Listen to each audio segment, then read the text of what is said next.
Hey les pêcheurs, j'espère que vous allez bien. On se retrouve pour la présentation 2 de mon matériel. Donc la première partie c'était le petit matériel.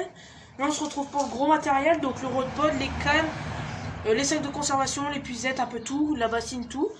Donc on va commencer. Donc on va commencer par le rod pod. Donc il est dans un sac, donc là il est déjà ouvert pour gagner du temps. Voilà, sinon je donne ça. Donc comme vous pourrez voir ici on a le pied carrément, tout, et là on a des supports de canne. Donc voilà.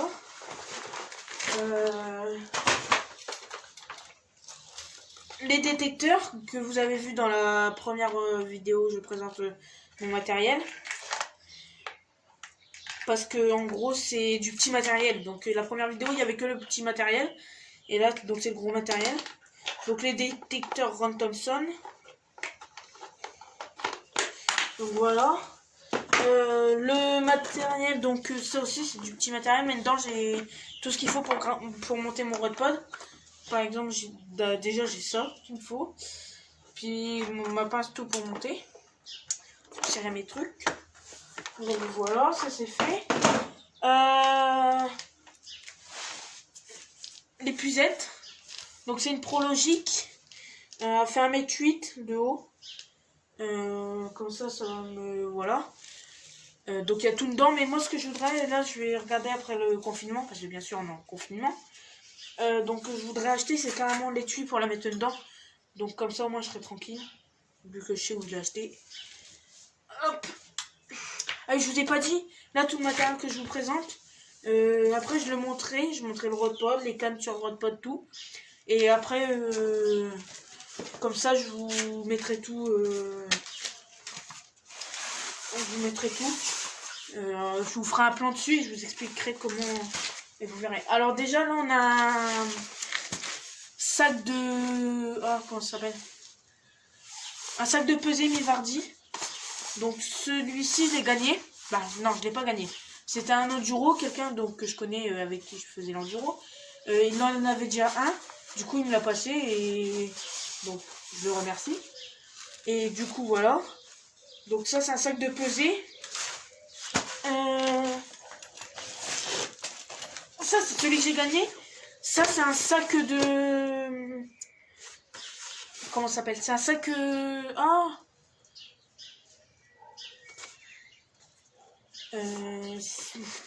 de conservation, voilà, je cherchais le nom. C'est un sac de conservation mais flottant. Donc en gros il sera monté aussi après, mais regardez. On a des tubes là, donc des trucs qui tiennent l'écartement pour le poisson dedans. Et après on a... Bon, de toute façon c'est pas grave. Et dessus on a des tubes flottants, pardon. Donc comme ça il reste à la surface et il coûte pas. Dans certains enduros, quand on fait des nuits, ils demandent ça. Parce que c'est mieux pour le poisson.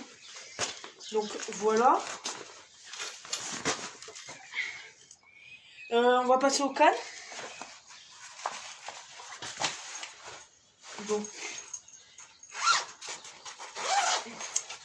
oui, j'ai acheté 2 fourreaux vu que j'ai 2 cannes. 2 fourreaux session sur Pêche Promo. Donc, et avant de critiquer, ok, j'ai pas les mêmes cannes, mais j'avais pas le budget pour acheter les 2 mêmes cannes. Donc, on donne ça. Donc, moi, je vous conseille, c'est d'enlever votre ligne en fait.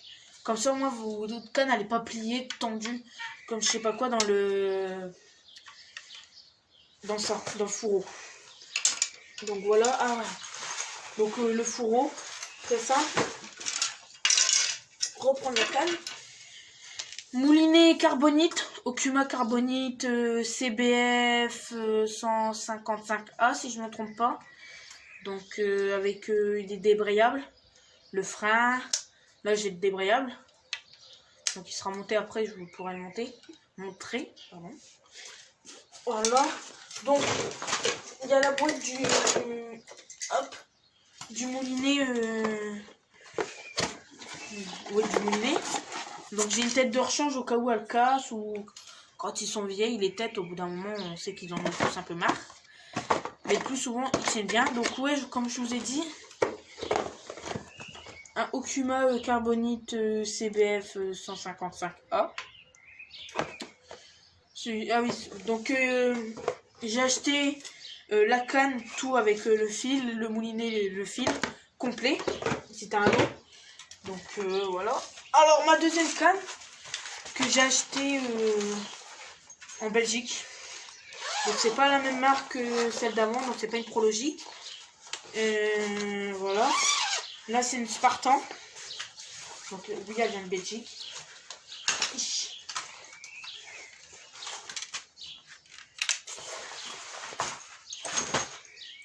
Donc là pareil, j'ai eu le tout en fait. Mais celle-ci, en fait, je me suis rendu compte la dernière fois, c'est que celle-ci, elle a un peu du mal, c'est les anneaux. Et des fois, il coince mon fil. Donc, mais bon, dans pas longtemps, normalement, je me rachète les deux mêmes que la Prologique que j'ai avant. Ce qui me permettra de donc revendre celle-ci et puis m'acheter les autres. Donc, voilà. Donc là, elle est montée entièrement. Je vais pas la laisser entièrement parce qu'elle passe pas sous mon bâtiment. Donc c'est des... Donc pareil, encore un moulinet. Il est un peu plus stylé celui-ci. Donc c'est un Okuma. Alors lui, je connais pas c'est lequel. C'est parce que j'ai la boîte à côté de moi. C'est le Okuma, le Custom Black CBBF 355. Et là-bas, c'est le télécarbonique. Donc pareil, là j'ai le... Pour mon moulinet, pour ma manivelle, elle tourne des deux côtés. Donc moi je la laisse que d'un côté. Le débrayable il est là. Voilà. Le frein toujours se règle au même endroit. Tac tac. Bon ben voilà. Donc pareil, elle sera montée après. Elle sera montée sur le road pod.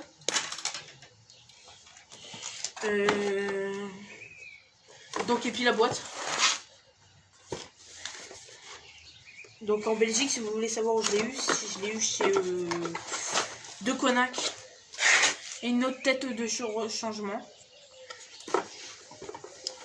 Et puis donc voilà.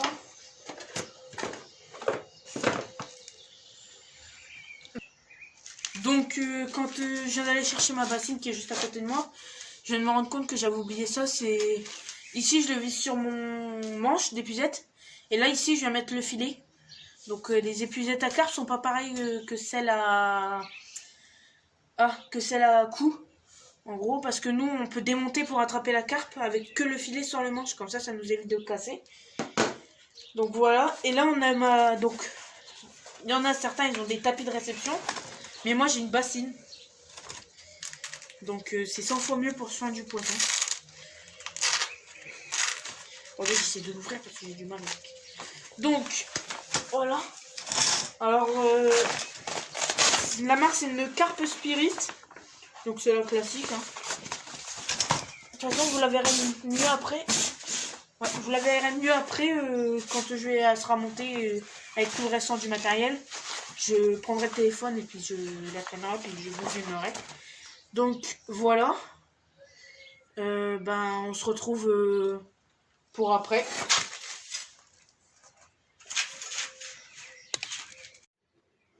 Donc les pêcheurs, les pêcheuses. Donc comme je vous avais dit. J'ai tout refait, donc j'ai tout monté pour vous. Et puis pour prendre une photo pour mettre sur mon compte Insta, qui sera dans la description juste en bas. Donc si je le dis là aussi, ça sera ta-passion. Ouais, ta passion. Ouais, ta-passion, la-la pêche. C'est long, mais on n'a pas réussi à faire d'autrement. Donc ce compte, je le gère avec mon ami, qui sera aussi dans une des vidéos qui passera. Donc pas Quentin, avec lequel j'ai pris un gros capot. Donc on va commencer par le matériel. Le rod pod. Donc c'est un CTC. Donc celui-ci je l'ai eu à De Conac en Belgique. Donc à De Conac en Belgique. Donc l'avantage qu'il a celui-ci c'est qu'il il split de tous les côtés. Même les pieds je peux les plier. Et regardez ici. Ça je l'enlève de chaque côté. Et ce truc là où j'ai les détecteurs. Je peux l'enlever, ça se met dans mon sac, comme ça il est rangé. Et j'ai pas à machiner, comme ça au moins je suis sûr qu'il est rangé. Et il est dans un sac, au moins je sais comment il est. Donc voilà. On commence, après on va suivre sur les cannes. Donc la Spartan, je vais vous en dire plus. Alors c'est une 10 pieds de livre. Pas pareil que l'autre Prologique. 10 pieds de livre. Donc en gros, elle de livre, elle est un peu moins supportée de lourdeur, mais bon, c'est un peu moins que la Prologique. Donc la canne c'est fait. Donc comme je vous avais dit, les petits pipions qui vont sur le rodepod pour tenir la canne. Donc voilà, je vais mettre ma canne dedans. Tac, hop, ils sont super simples à mettre. Donc ça pareil, je les ai eu à Deceuninck en Belgique. Donc j'ai acheté beaucoup de matériel là-bas. Donc ensuite on va suivre sur la Prologique.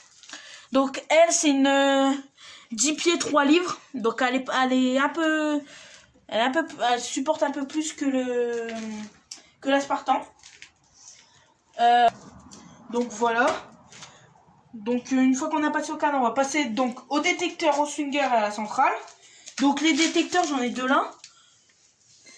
Donc, alors, je vais vous donner un conseil. Quand vous êtes à la pêche, je peux régler le son de mes détecteurs. Donc là, j'ai le fort. Ça baisse, ça baisse. Et moi, je suis comme ça quand ça sonne. Voilà. La lumière, elle sonne juste. Et donc, la centrale. Donc, moi, j'allume ma centrale. Donc, la caméraman, elle a eu peur. Donc, et là, je fais sonner ma...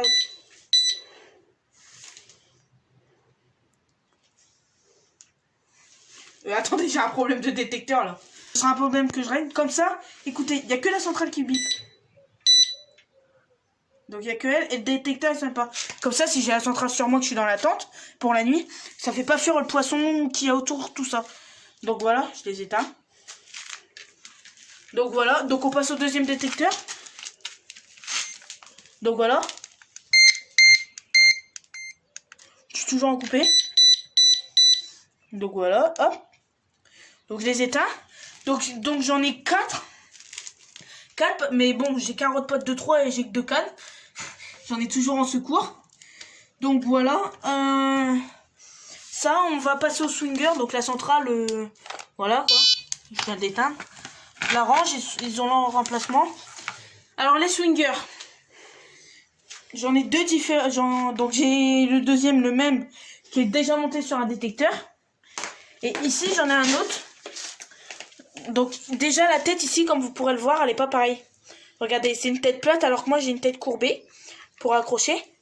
Et après, déjà ici, regardez. Là c'est un truc plein. Donc comme je l'ai expliqué dans la vidéo, la première vidéo. Et là j'ai deux trucs comme ça. Donc voilà. Donc, hop. Donc les boîtes des moulinets que j'ai mis pour ma photo en description. Pour Insta.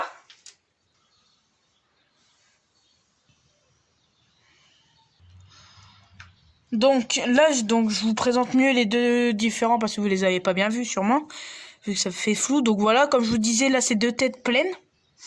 Et puis là c'est deux têtes, voilà. Donc je les ai jamais testés, je les ai eu là pendant le confinement. Donc ils seront à tester le 17 mai. Donc le 17 mai, il y aura une vidéo, vu que on a su qu'on était déconfinés, bah normalement. Donc je retourne à la pêche le 17 mai. Depuis le mois de mars que j'ai envie d'y aller avec mon père, du coup on y va. Donc, après, on va passer au sac de conservation. Donc ça, c'est pour la nuit. Alors, comme je vous disais, ça, c'est celui flottant. L'autre, je vous le présente dans la vidéo mon petit matériel. Donc, regardez. Alors, faut que je vois de où. Je crois que il a jamais eu de poisson, lui. Ah, si. Oh, je sais plus. Allez, où la fermeture? Bah, mince. C'est bon, je viens de trouver les fermetures pour l'ouvrir. Donc, comme je vous disais, regardez. Sur les côtés, il y a ça qui tient l'écartement pour le sac quand il y a le poisson dedans. Et là, on a deux trucs pour de la mousse, pardon. Et quand on met dans l'eau, ça permet de la faire flotter. Donc, après, là, vous voyez, on a deux crochets. On met une ficelle pour le tenir à la berge pour éviter qu'il parte. Et dedans, bah, regardez. Il y a du filet au fond pour que le poisson, déjà il y ait de l'eau dedans, et que le poisson il puisse respirer pour pas qu'il meure, car ça serait un peu embêtant de perdre un poisson. C'est déjà arrivé dans des enduros. Donc là on a le sac de pesée Mivardi. Donc celui-ci, je le mets dans la bassine qui est juste ici. Attendez, sur les cannes. Donc, voici la bassine où je mets mon poisson dedans. Donc je mets un peu d'eau dedans, bien sûr, pour le poisson. Rien que son fort. Donc voilà. Donc après, quand le poisson il arrive, que je l'ai pêché, voilà. Je mets mon sac dedans. Je viens poser le poisson. Donc après, moi j'attrape le poisson et mon père il enlève le filet de l'épuisette. Hop, j'attrape chaque côté. Et après, comme un rituel chez chaque pêcheur, c'est toujours l'accompagnant qui pèse et on doit deviner le poids. Et ça, c'est toujours un petit plaisir qu'on prend. Donc voilà, alors... Bon, je le raccrocherai après. Donc le sac mi-mardi, c'est fait. Donc du coup, voilà. Donc là, la boîte que j'ai déjà présentée dans... Je présente mon matériel #1. Donc voilà, là, ça filmé un peu de plus près, mais voilà. Donc les deux boîtes que vous avez déjà vues, que je vous ai présentées tout à l'heure. Donc on va passer maintenant carrément à la bassine pour vous montrer. Parce que là, on m'a montré comment je faisais pour le sac de peser. Donc sur chaque côté, ici normalement ça fait une bonne cavité.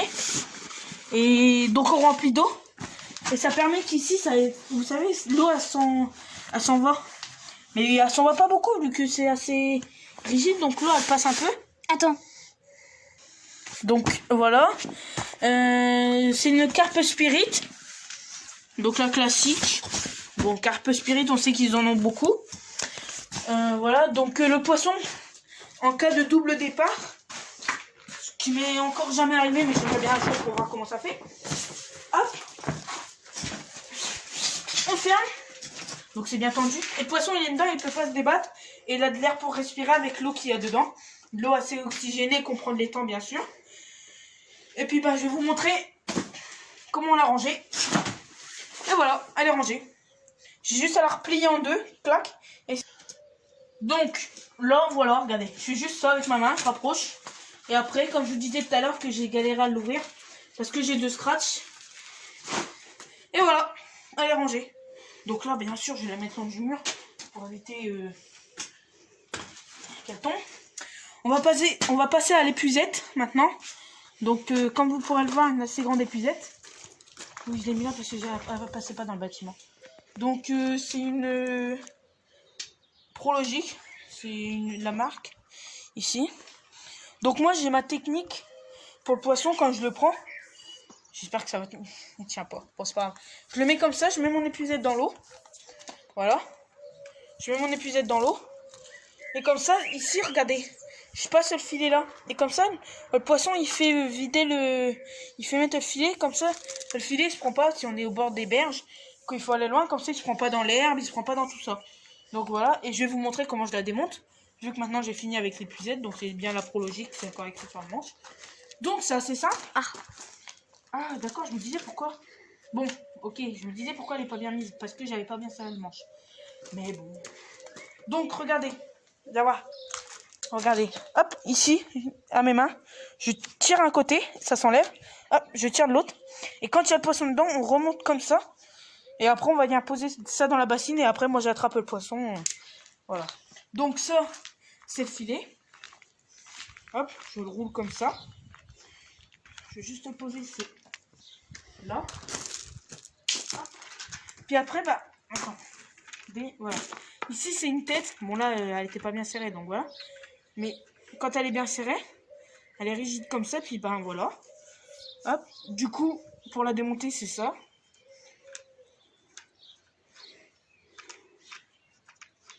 Voilà. Donc, c'est une tête comme ça, donc du coup, que je vais mettre là, avec le manche. Alors ça, j'en ai 2 normalement. Des trucs comme ça, j'en ai 2, mais l'autre, elle doit traîner dans mon sac. Déjà que celle-ci, je l'ai eu dans mon sac, donc voilà. Et puis du coup, j'ai le manche. Donc il y en a certains ici, vous verrez, ils ont un gros truc rond. C'est un flotteur comme sur le sac de conservation. C'est quand on peut mettre une GoPro au bout pour comme ça leur permet. Et puis après, j'ai juste à mettre ça dans leur sac. Puis c'est fait. Donc voilà. Donc ici, donc j'ai le sac de mon Bivi que je pourrais pas monter aujourd'hui, mais vous le verrez dans une prochaine vidéo que je vais faire, donc soit avec Mathéo ou Quentin, que la vidéo sera faite. Et ici, j'ai ma caisse à cuisine, donc avec mon réchaud tout, donc je vais la monter maintenant. Donc voilà, alors là j'ai mon réchaud, je vais pouvoir vous le montrer après. Ma table de camping, donc une petite pour quand je mets à côté de mon Bivi, pour poser, parfois on mange bien dans la tente du Bivi, on mange, donc voilà, et c'est pour poser mes verres, tout ça. Et puis si vous voulez voir mon Bivi aussi, allez sur la vidéo dans la chaîne, changement de la chaîne, je crois qu'elle s'appelle. Et dedans il y a toutes les photos de mes poissons et il y a la photo du Bivi bien sûr. Alors là j'ai une gamelle pour 2 personnes.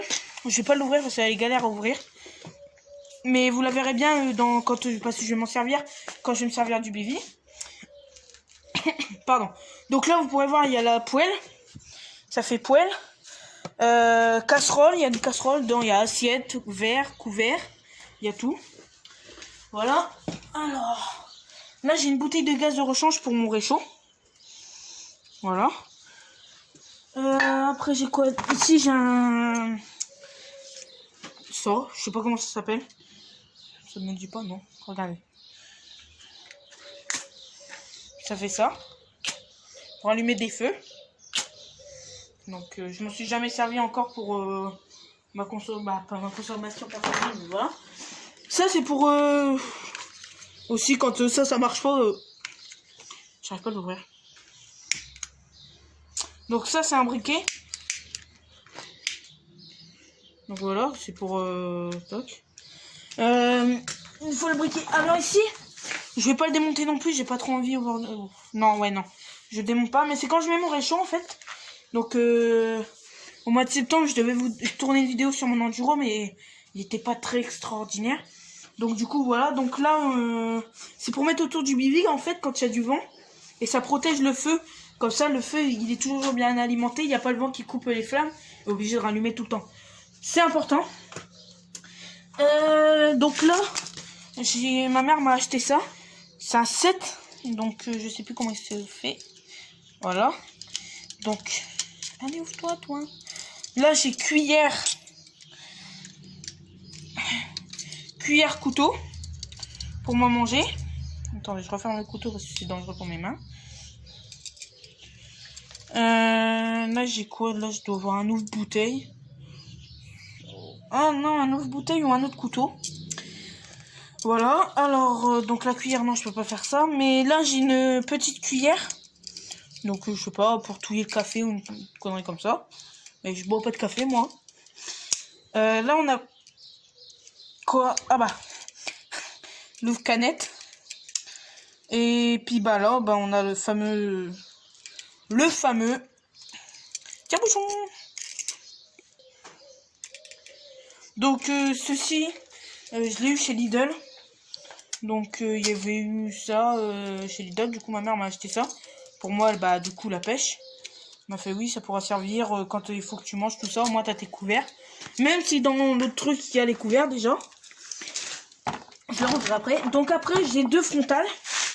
Alors celle-ci c'est juste c'est pas à moi. C'est on a une de secours ou quand je suis avec quelqu'un qu'on n'a pas. Ok. Donc elle fait que lumière blanche, mais pour la pêche c'est pas une lumière blanche qu'il faudrait. Pourquoi elle s'allume? Ah si elle s'allume. Donc voilà. Et là voici la mienne. Donc pareil c'est une pèse. Alors attention aux yeux. Ok. Le fail. Le fail total. J'ai plus. Donc là voilà en fait la pile là c'est inoxydé dedans, je sais pas comment on dit. Et du coup voilà c'est ça. Donc je reviens tout de suite. Bon voilà au final elle marche. C'est juste que les piles c'était oxydé dedans. Donc je vais pouvoir vous le montrer. Tiens regarde. Filmez-le. Regardez celle-ci elle s'est oxydée dedans. Donc voilà. Donc en gros c'est des piles comme ça qui vont dedans. Donc attention aux yeux. Ça va faire mal. Elle fait blanche. Et regardez. Attends, pousse ta main. Et voilà. Je passe en lumière rouge pour la nuit là-bas. Donc après j'ai rouge. Ok. et rouge clignotant. Donc voilà. Donc je vous ai présenté tout ça. Je monte la table réchaud et puis on se retrouve après. Donc voilà, normalement, donc là c'est une table de camping Quechua Décathlon basique. Parce que je pouvais pas mettre le prix d'une vraie table.